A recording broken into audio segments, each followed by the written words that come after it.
Regarded as the greatest general of the ancient world by Hannibal, Alexander III was born in 356 BC as the son of Philip II of Macedon and Queen Olympias.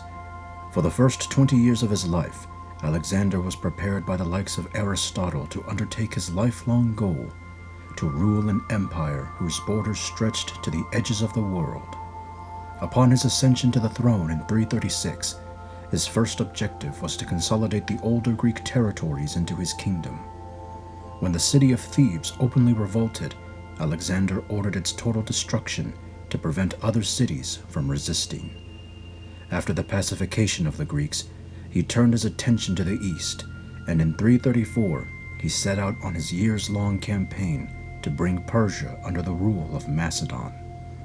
In the first 2 years of the campaign, Alexander brought the western cities of Asia Minor into his kingdom and won major battles at the Granicus River and at Issus over the Persian king Darius III. With the Persians in retreat, Alexander moved south and captured the territories of Syria and Egypt by besieging the cities of Tyre and Gaza. During his time in Egypt, he founded the city of Alexandria and traveled to the Siwa oasis to consult the oracle of Zeus Ammon, where the priest told Alexander he was destined to forge a great empire. After his departure, Alexander and Darius engaged each other at the Battle of Gaugamela in 331 BC. Though the Macedonians were victorious, Darius managed to escape before Alexander could catch him, just as he had done at the Battle of Issus.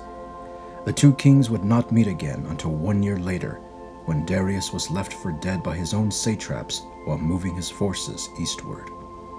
After Gaugamela, what was left of the Persian Empire became integrated into the Macedonian kingdom. The major cities of Babylon, Susa, and Persepolis, along with the immense Persian riches within their walls, fell into the hands of the Macedonians. According to Plutarch, this was the beginning of what would become the inevitable clash of wills between the conqueror and his own countrymen.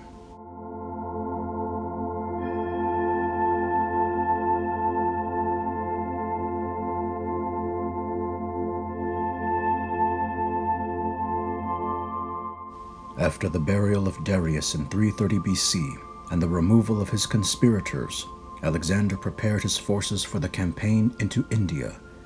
During this period, he began to adopt Asiatic customs and even entered a marriage with the Persian noblewoman Roxana.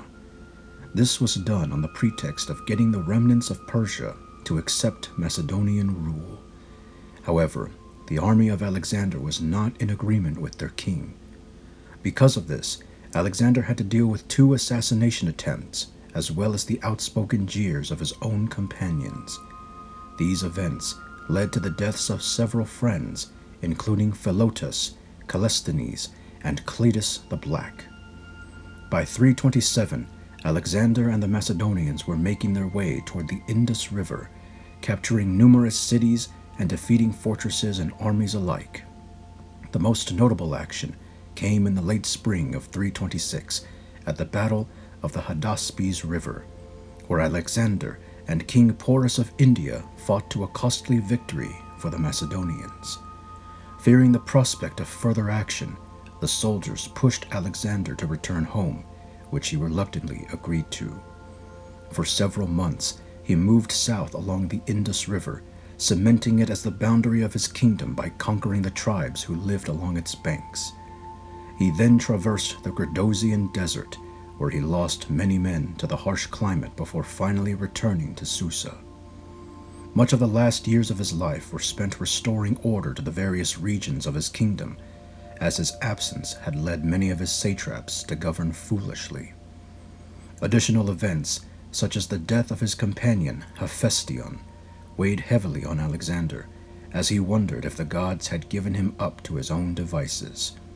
He was even suspicious of his general Antipater, for he and his son Cassander had been gaining power over the old Greek cities.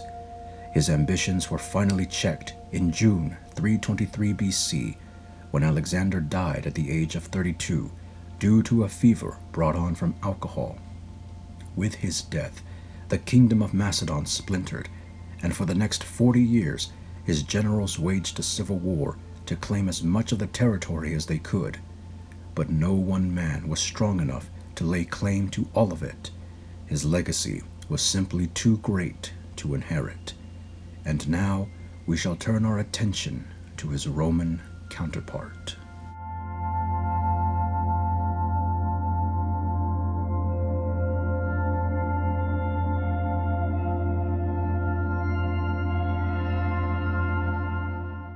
The life of Julius Caesar was one of hardship, influence, and mastery.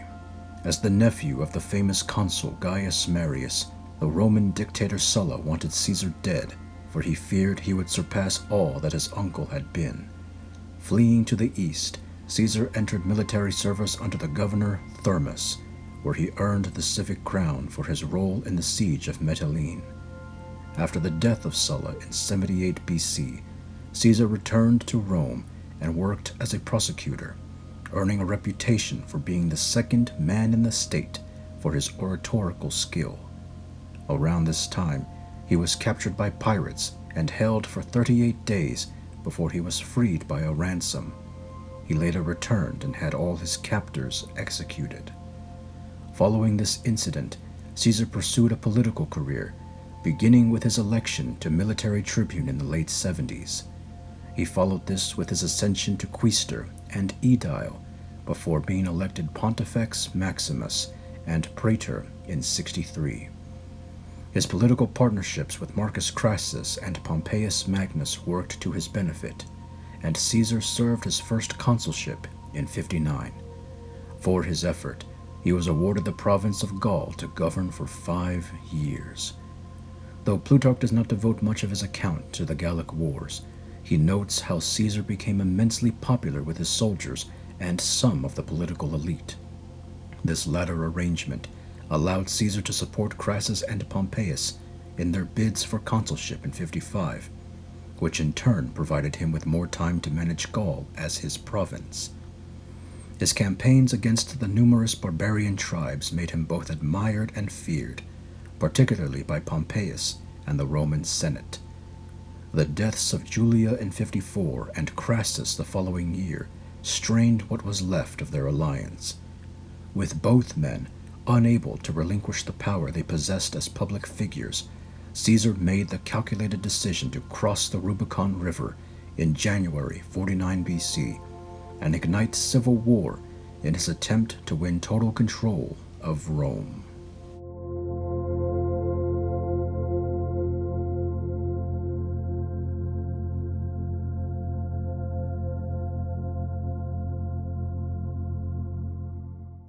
After more than a year of trying to secure his forces, Caesar and his legions were established in Greece, ready to engage with the legions of Pompeius.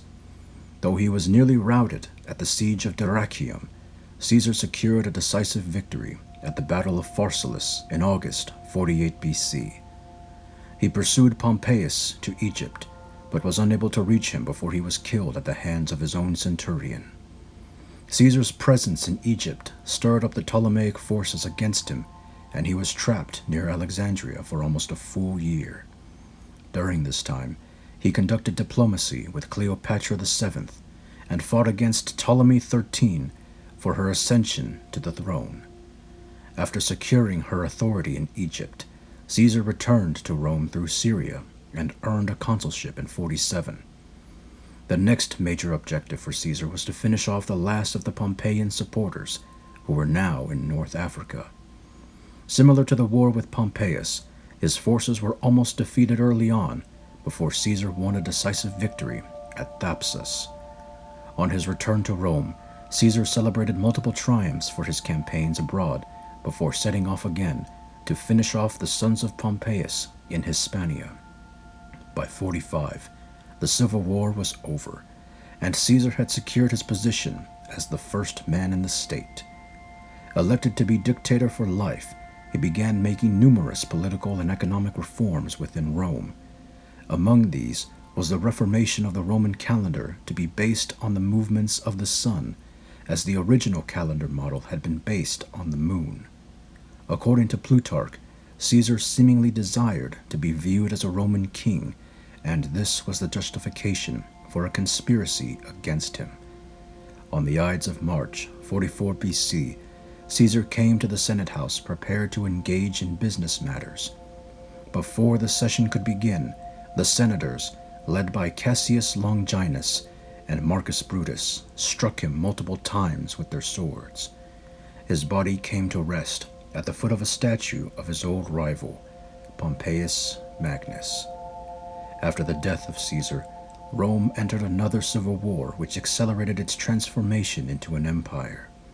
As the conspirators were soon put to the sword, the new Roman Empire was placed into the hands of Caesar's named successor, Gaius Octavius, soon to be known as Caesar Augustus.